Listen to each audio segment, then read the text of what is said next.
Hey party people, welcome back to another episode of the Pretty Picture Party. It's me, Taylor.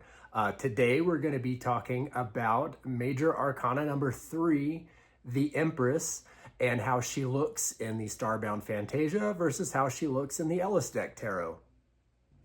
The Empress is one of my favorite cards. As an artist, I really like just creativity in general, and that's really a lot of what that card means to me in its rawest form. And also, she rules over Venus, and I'm definitely a Venusian person. I love my food, my creature comforts, and all those things. And most of all, she's usually just fun to draw.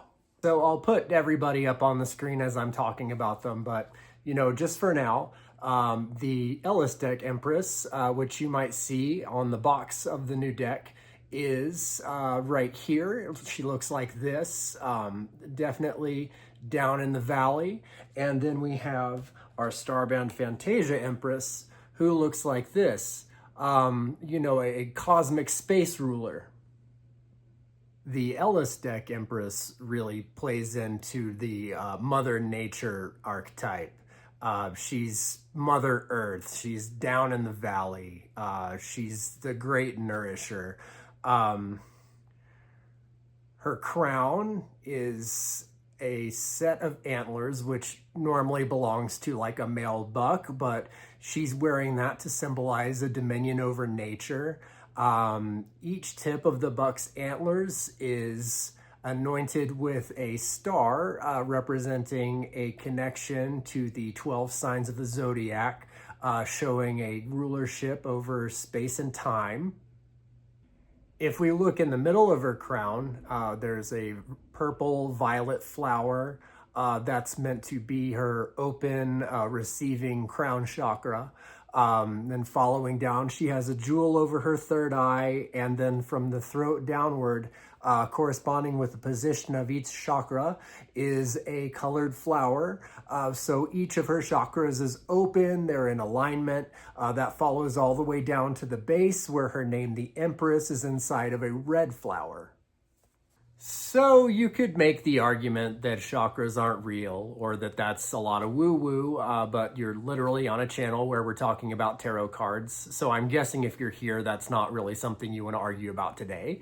But the idea behind the chakras themselves, if you've ever been in a yoga practice of any kind, focusing on each one does allow you to have a point of focus and awareness at different spots in your body. And, having that alignment and having that body awareness lets you feel your spirituality. The Empress's gown is a simple white tunic. It has golden trim, but it also has vines draped across it. She's wearing this corset that has a wooden texture to it. She's not unlike our magician in the Ellis deck that we talked about back in episode 3, where there's just sort of an organic elegance to her appearance and what she wears. Unlike me, the Empress has long flowing hair. It's colored blue to represent water, the original beverage. And behind her is a waterfall similarly flowing down into that valley, feeding a stream that feeds all the trees. There's a sun in the top left corner with nourishing sunlight. This Empress is all about nourishment, all about feeding us, making sure that we have what we need to grow strong. In her hands are 2 nods to the Rider-Waite-Smith and the Aquarian Tarot, which were both tarot decks I really cut my teeth on as an early reader. In her right hand is a staff vaguely resembling an ankh, showing her dominion over life. And then her left hand holds a shield. The shield is adorned with a double eagle symbol fusing into a Venus symbol. This idea of the double eagle is showing her relationship to the Emperor in the next card of the set. The Venus symbol represents love and life and femininity.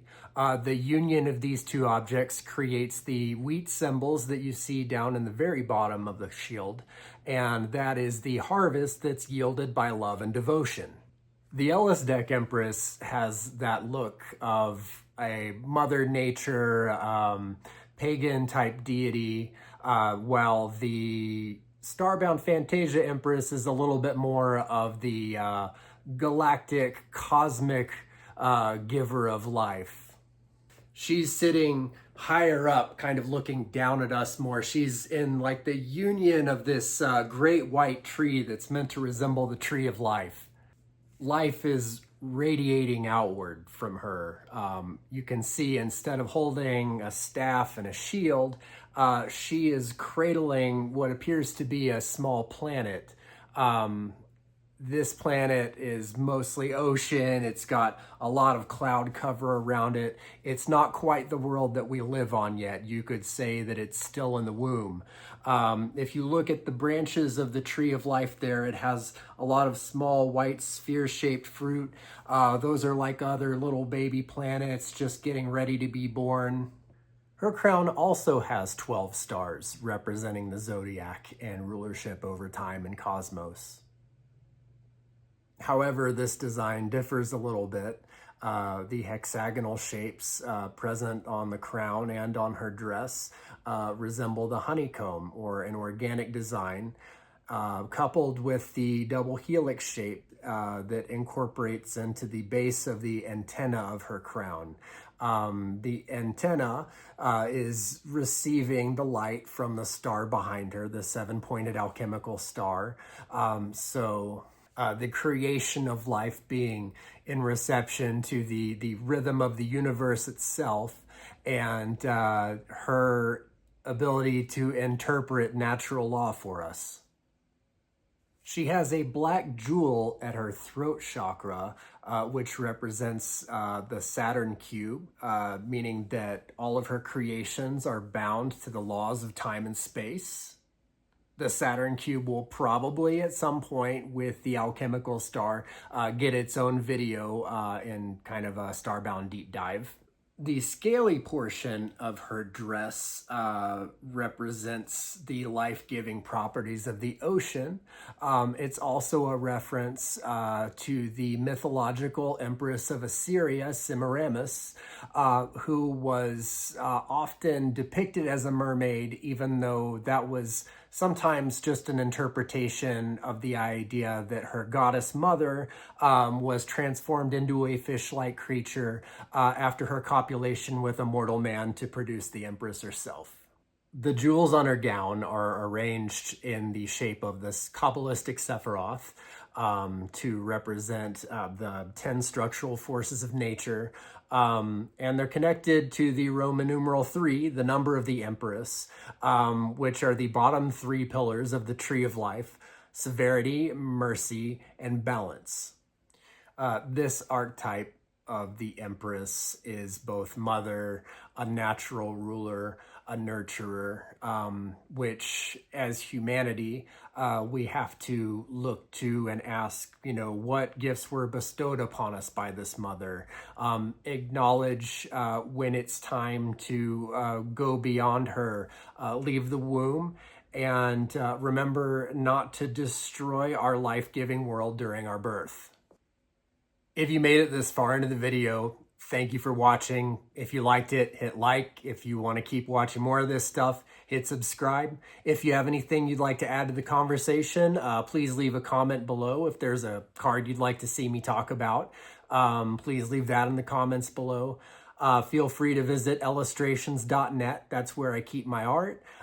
If you'd like to buy something, you can usually head over to illustrations.bigcartel.com.